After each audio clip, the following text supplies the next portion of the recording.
of his mouth, and they were saying, "This is a son of Joseph, is it not?" At this he said to them, "No doubt you will apply this illustration to me, physician. Cheer yourself. The things we heard as having happened in Capernaum do also here in your home territory." But he said, "Truly I tell you that no prophet is accepted in his home territory. For instance, I tell you in truth, there were many widows in Israel in the days of Elijah, when the heaven was shut up 3 years and 6 months, so that a great famine fell upon all the land.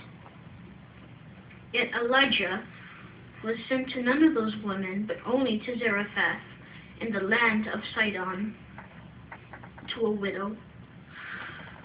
Also there were many lepers in Israel in the time of Elisha, the prophet, yet not one of them was cleansed, but Naaman, the man of Syria.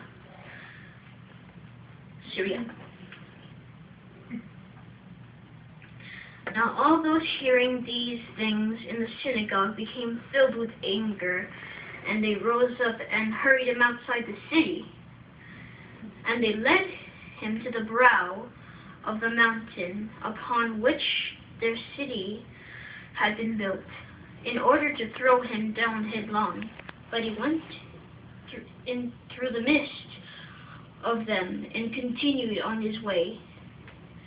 And he went to Capernaum, the city of Galilee, and he was teaching them on the Sabbath.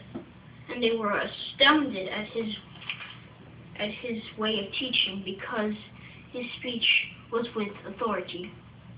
Now in the synagogue there was a man with a spirit, an unclean demon, and he shouted with a loud voice, "Ha!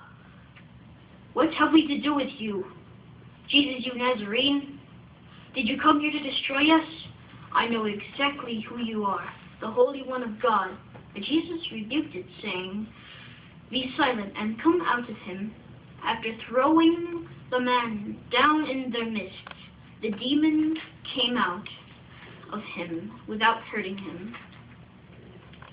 At this, astonishment fell upon all, and they began conversing with one another, saying, "What sort of speech is this? Because with authority and power he orders the unclean spirits, and they come, and out they come."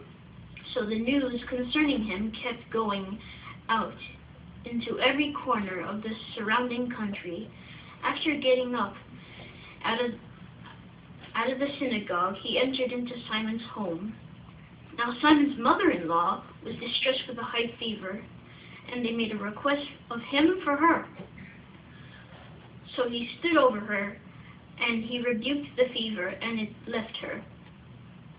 Instantly she rose and began ministering to them.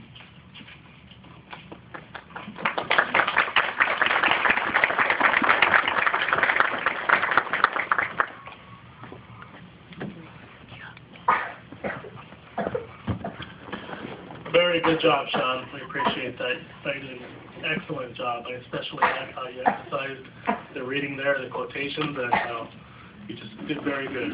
I forgot my BE book. Let me go down and grab it, and I'll be right back.